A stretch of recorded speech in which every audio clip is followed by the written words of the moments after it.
And now to a health alert tonight from officials warning Kentuckians of a rise in whooping cough across the state.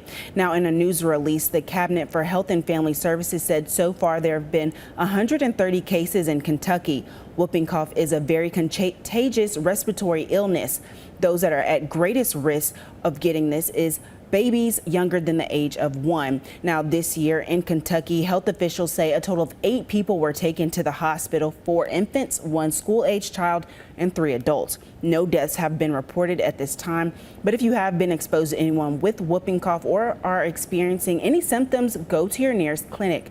Whooping cough immunization is required for Kentucky school children. So as we get closer to that back to school time, make sure that your kids are up to date on their shots.